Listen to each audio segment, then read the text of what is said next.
Good afternoon and welcome once again to the Week in Review. During the course of the next 30 minutes or so, we'll be taking a look back at the past week and highlighting the major news stories that took place, giving you a second chance, if you will, to see some of the things which for one reason or another you might have happened to miss as they were happening. This week, Ottawa approves the operation of factory freezer trawlers off the East Coast. A former Alberta Premier has been hired by the government of this province as an advisor. Labour unions march on a radio station in St. John's, and the new College of Marine Technology is officially opened in St. John's. We'll have details of those stories and others when the Week in Review continues in just a moment.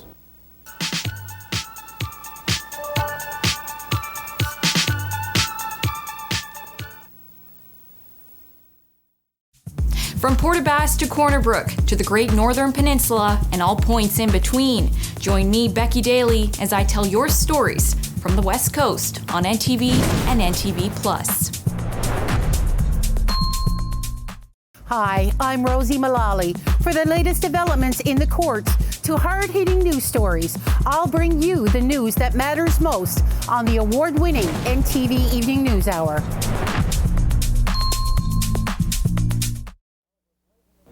Well, it was late in the week that the federal government finally made the announcement that a lot of people have been dreading for quite some time, the approval for the operation of factory freezer trawlers off the east coast of this country. Federal Justice Minister John Crosbie made the announcement in St. John's on behalf of the acting Federal Fisheries Minister Eric Nielsen. One license has been granted to Fishery Products International, another to National Sea Products Limited, and a third license has been reserved for another established groundfish company. On Friday, Crosbie fielded some questions from reporters as to what the granting of the licenses will mean for relations between Ottawa and the provincial government. As far as federal-provincial relations is concerned, there has to be, of course, consultation and cooperation on both sides. In this case, there's been full consultation. This has been a decision which has been 4 months in the process of being made, with every consideration being given to Newfoundland to express its views and its opinion, the same with Nova Scotia and all the other Atlantic provinces. But federal-provincial relations don't mean that the federal government and the provinces are always going to agree 100% on the decisions. Naturally, we have to operate from a national point of view. The government of Newfoundland operates from a Newfoundland provincial point of view, as is their right. In this case, I believe it's in the national interest. I think it's also in Newfoundland's interest that this license be issued with these conditions. Newfoundland doesn't agree with that. Well, that's the nature of the system. They don't have to agree with it, but they've been given every opportunity to make their position clear and to make whatever points they like. Meanwhile, for his part, Premier Brian Peckford is extremely upset at the decision. The Premier wasted little time on Friday calling a news conference of his own to indicate that the province is now checking into the legality of the approvals and if they can indeed be disputed. Peckford called the announcements a vivid demonstration of the lack of understanding by the federal government of the fundamental importance of this particular cod resource. We have witnessed the federal government breaking a federal-provincial agreement that was described at the time as the most significant agreement since Confederation. How shall we approach such agreements in the future? We have seen the start of a policy direction in the fishery which, in our view, has the potential to wreak economic and social havoc on the very fabric of our way of life. For the sake of our people, I hope we are wrong, but I don't think so. We have seen this policy reversal in the fishery based not on an objective assessment of all the facts, but rather on the force of a political lobby effort in Ottawa, the like of which we have not witnessed before. It was done on lobby, not on facts. We find the federal government's decision on this matter unacceptable. We will be monitoring the situation as it develops in the coming weeks and months, and we'll be assessing any other things that we can do over the next few days. The fishermen, plant workers, and all the people of this province can be assured we will continue our efforts to have the impact of this dangerous policy negated, the policy itself modified, and the other improvements recommended in this statement realized.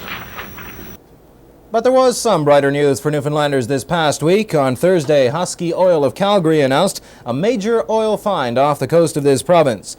The find is being described by oil industry experts as extremely significant. That evening, we spoke with Husky representative Bob Paganchev. The thing that we're most encouraged about is that the quality of the reservoir is such that we can expect very high productivities out of individual wells, and that's most important when you're looking at offshore development construction. And you want to do this with a floating system? Well, we're in water depths. We're in greater water depths, about 100 meters here, and that would get to be pretty expensive with any gravity-supported systems.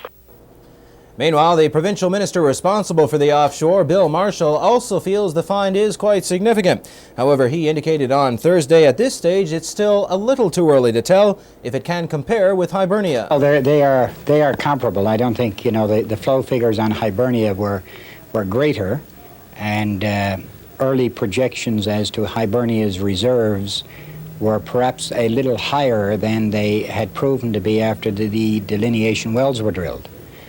So that you can't just go on the one discovery as has occurred out there. We're going to have to wait and see the result of the testing. It may prove to be bigger than Hibernia. It may prove to be less. But I think the big point is that here we have another significant discovery out there, another place where we can look to where there will, in the near term, be development. At the same time, though, are people more cautious now than they were? I would hope that they are more cautious. There was a great deal of euphoria at the time when Hibernia was discovered, and the government is concerned about this because we don't want to fan flames and get expectations up artificially. But having said that, it is a very happy day for the province of Newfoundland because it shows and gives us great hope that there is not just one development out there. There is North Ben Nevis that has now been discovered, and I have every reason to believe that in the near term there will be other discoveries as well. Former Alberta Premier Peter Lougheed has been hired by this province to act as an energy advisor.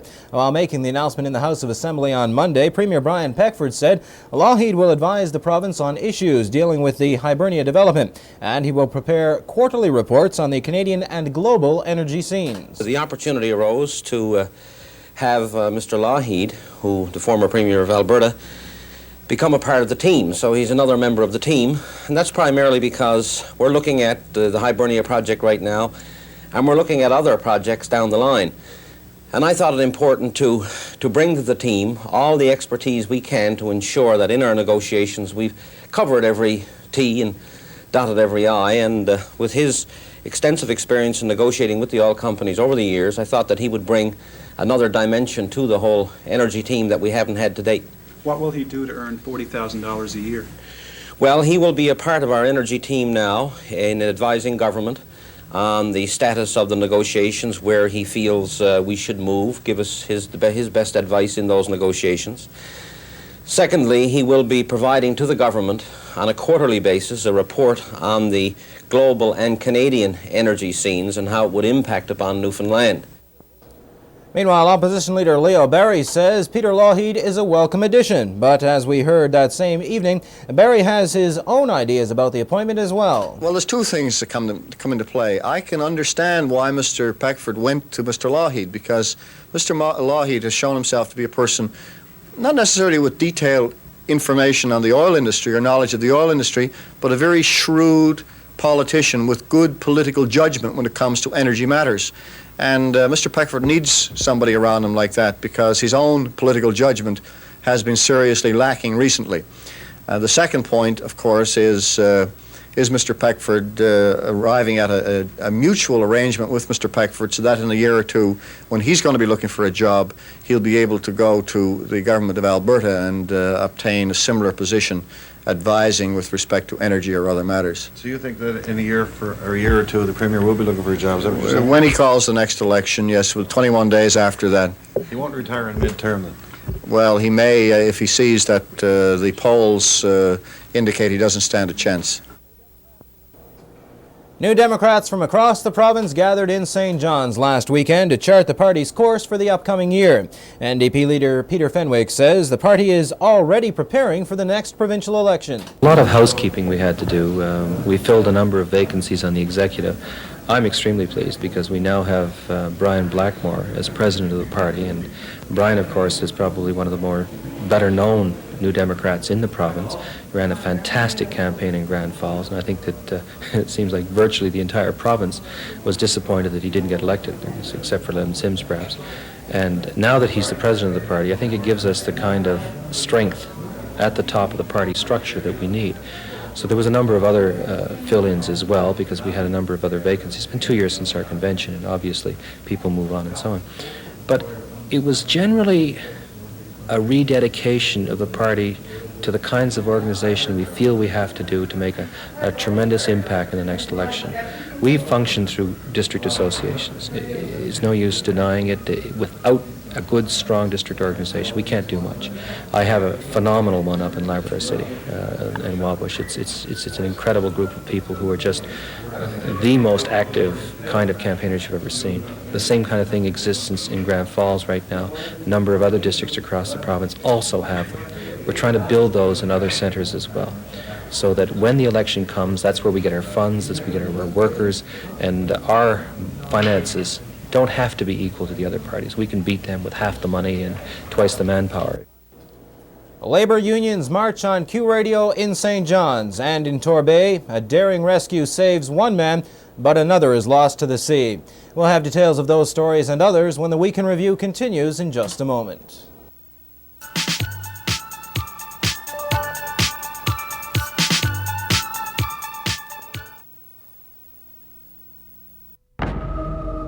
Earth. To all those that share this planet, the call has been placed to lead us into the future.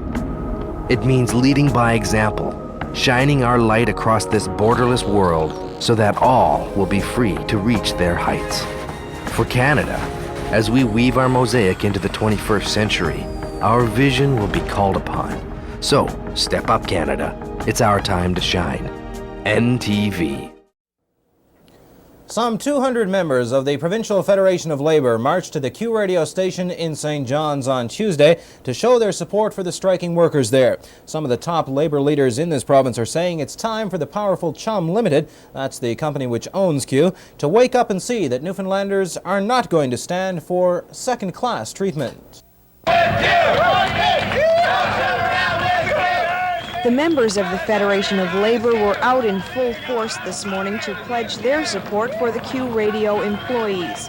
The union members say it's a disgrace that Newfoundlanders are expected to work at a much lower salary than that of their counterparts in Halifax. Some of the top Labour leaders in this province believe that Chum has to be taught a lesson and has to be shown that the Newfoundland people are not so desperate for employment that they will allow themselves to be exploited by a rich mainland company. We have behind us here a company that is well known all across Canada, who we as ordinary citizens really expect them to give the whole society a fair break in their newscasting, and they don't even know how to handle their own labour management relations.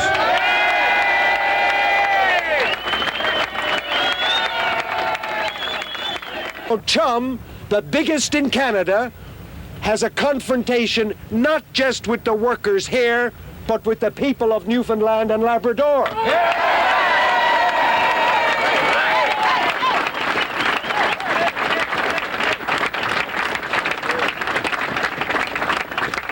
Mr. Alan Waters, who's somewhere on this globe today, is perhaps not been informed by the people here about we Newfoundlanders.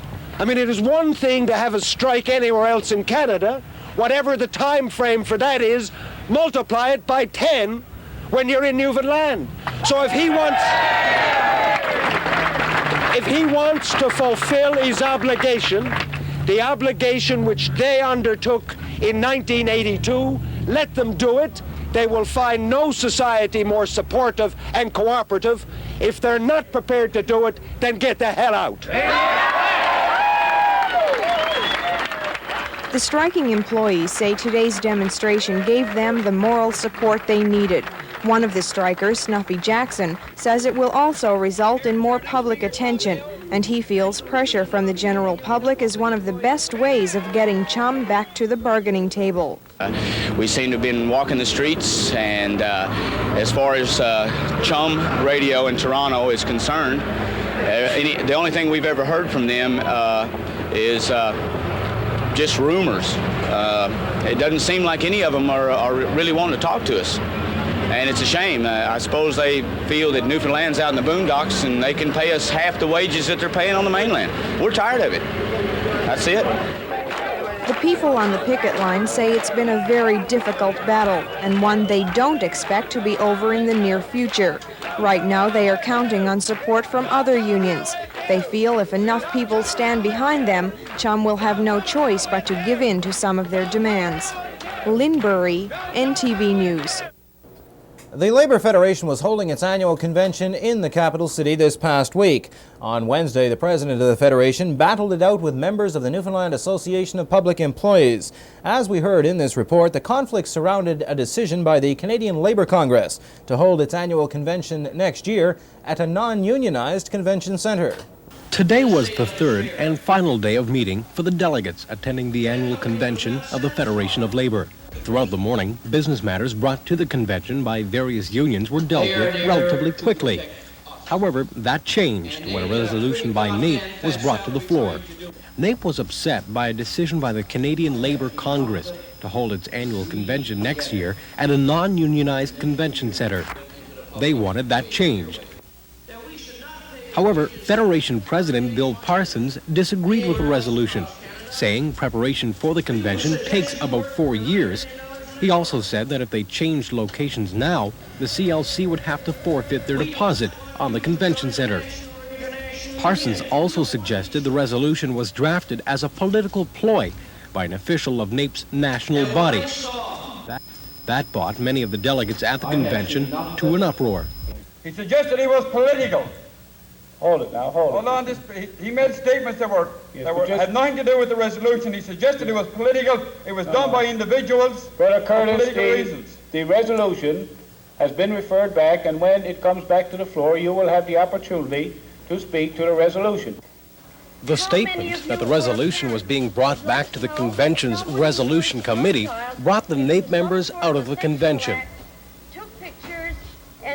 Please settle down. Well, our main reason for going out, we had a short caucus meeting because we had to explain to our people that there's basically what Brother Curtis tried to get on the floor, but that was a personal attack against our union.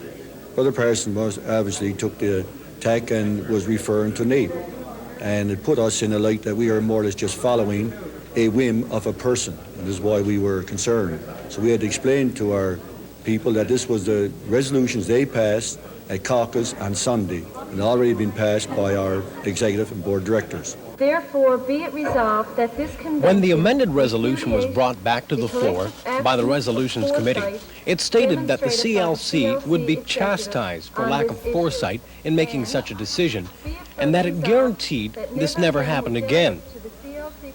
Delegates to the convention then gave their comments on the resolution. We merely feel the leadership in the CLC has overlooked a very basic union principle, and as trade unionists, we have a responsibility and the right to provide direction to those people who are at the top when we don't approve of their actions. And I think myself right here, the foresight should have been, even if we had to hold the convention of the CLC in an arena, in a stadium, and we all were bused there, so be it.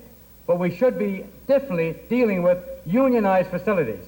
I don't believe that's very much to expect from the Canadian Labour Congress and the leadership of the Canadian Labour Congress to look for the union label and to look for unionized hotels. They are there to protect us. After debate on the resolution, it was put to the floor for a vote and received unanimous support. Paul Harpel, NTV News. People living in NLHC apartments had best beware. In the legislature on Wednesday, the minister responsible, Jerry Dinh, announced that babysitting or operating a daycare center in such apartments is apparently in violation of the lease.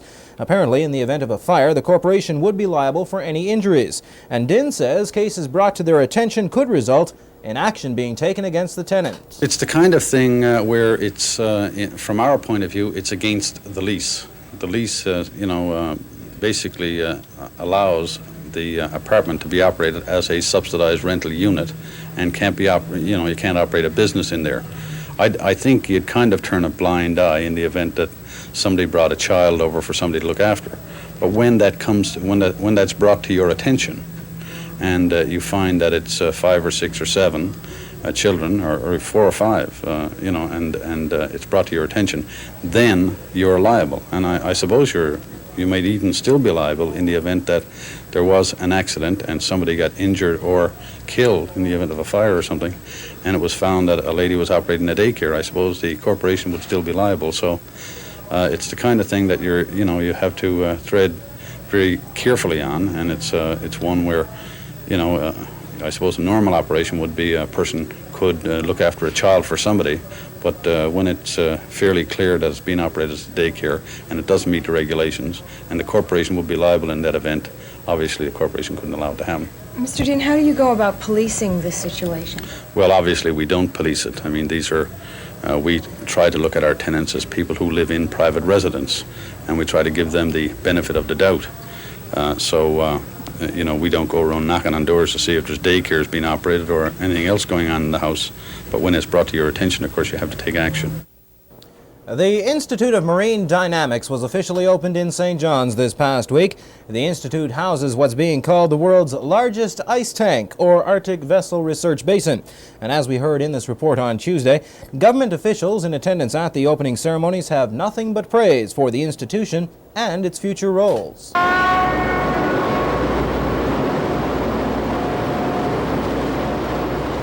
Among its many operations, the Institute will study ice, its effect on ship navigation, as well as effects on offshore drilling activity, specifically the impacts of ice on drilling structures such as concrete platforms.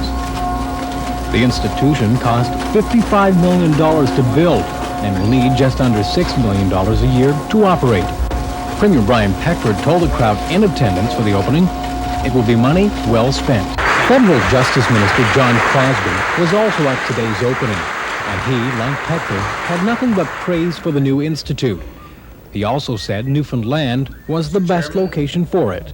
The fishery, shipping, what took place on the ocean, now what takes place under the ocean, that's the only reason for the existence of Newfoundland. Both Crosby and Peckford say the Institute will make Newfoundland the world leader in marine and fisheries innovation. Peckford is confident that fact will bring many customers in Newfoundland's direction. Paul Hartfeld, NTV News. And finally this week, the body of a man lost in a boating accident on Monday has still not been recovered. The small boat that the man was in apparently capsized off Torbay. Another man on board the boat was rescued by a local resident. On Monday evening, we had this report.